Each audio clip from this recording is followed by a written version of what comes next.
So we're joined by Geri Scott, political reporter at The Times. Geri, we know that Boris Johnson is standing down as an MP, but why? What has he said?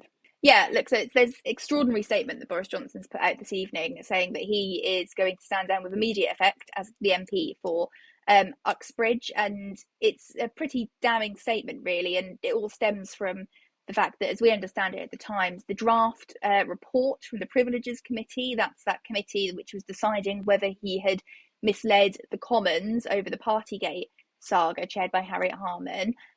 We understand he has that draft report, and in that report, the recommendation says that he should be suspended from the Commons for more than 10 days.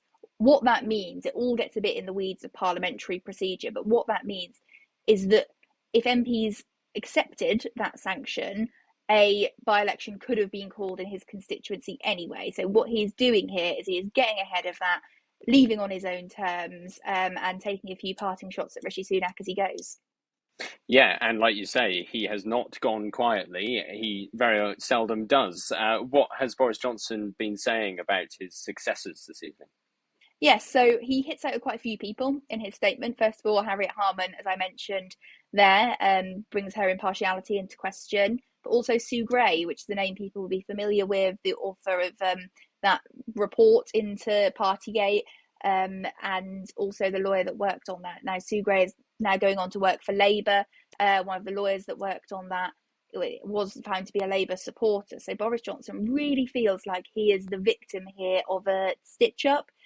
He calls it a hit job, a kangaroo court. So he is really aggrieved by this. But like you say, he also put some digs in at his, former chancellor. They were allies at one point, Rishi Sunak. He says that he's essentially not presiding over a truly conservative government, and that he is trashing the manifesto that Boris Johnson won that election on in 2019.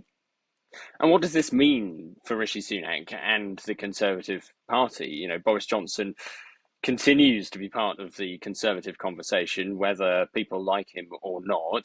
And we know that he is often used to getting involved in a few sort of policy choices that are going on, making a speech here or there, and like his statement this evening, not backward in coming forward. So does it mean for Rishi Sunak that he is now the captain of a more unsteady ship again, or can he now turn around and say, well, look, this is what Boris Johnson brings. It's chaotic. It's a Friday evening.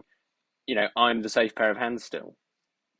I think there's a bit of both. I think, there are definitely those in the Conservative Party who are still obviously big Boris Johnson supporters. We saw it earlier today with also the resignation of Nadine Dorries, the, now former MP for Mid Bedfordshire, the former culture secretary. She said on Talk TV just earlier today that she loves Boris, that she's still a massive supporter. And, so he still has his fans. But I think there is also the argument for Rishi Sunak, like you say, that he can say, look, this is why I am the right guy for this party at the moment, that I can bring a sense of calm, professionalism, the adults in the room, that we won't go back to that Tory psychodrama. But there is a very interesting line in Boris Johnson's statement. He says, that it's very sad to be leaving Parliament, but he says, at least for now, which is a clue to what I don't know he might do next, but I don't imagine we've seen the last of him. Well, he left the door open when he left number 10, of course, and he's still leaving the door open now. He's had a day in the headlines, really. As you mentioned just a moment ago, Nadine Dorries stood down as an MP, and she was widely expected to be on his resignation honours list. She wasn't, and there's a lot of speculation over that potentially being the reason why she's now vacating her seat as an MP.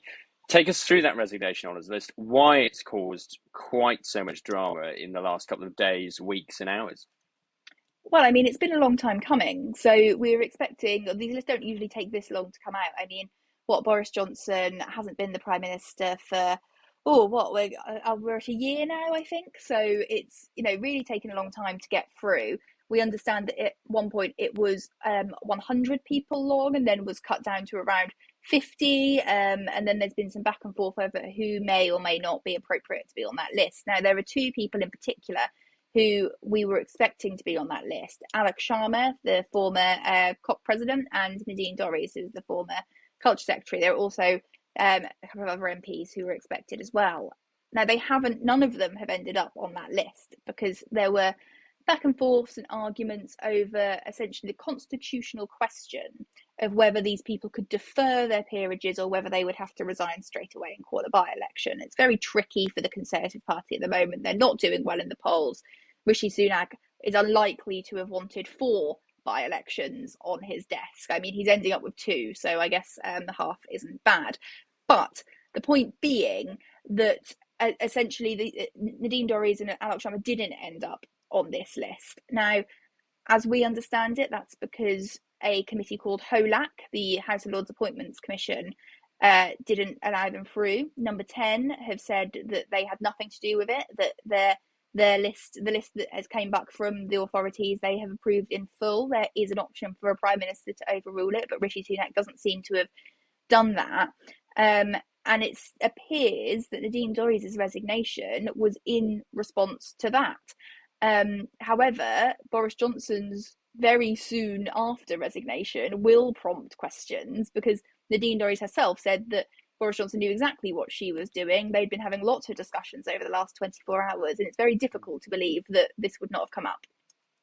So, what is the future of Boris Johnson then? Is that where he might land, mid Bedfordshire, or might he land somewhere else, or might he never rise to the surface again?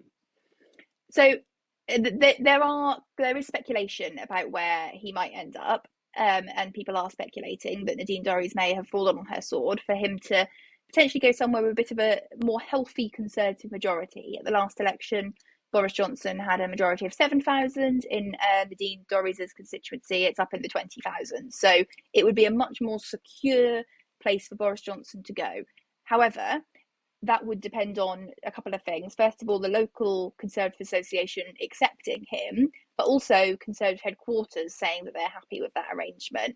And as we understand it tonight, they don't really minded to do that. They already have a candidate in mind. So it doesn't look like he's going to land there anytime soon. Of course, he could stand in the by-election that he has created. That is an option as well in an attempt to potentially shore up his personal support ahead of who possibly knows, maybe a future leadership bid. With Boris Johnson, you can never rule anything out. No, it's not without precedent. David Davis back in 2008 stood down as an MP, stood in that by-election. It wasn't contested, and that was simply over a freedom of speech issue and something that he wanted to campaign on. So, Boris loves a campaign, and perhaps that might be the future for him.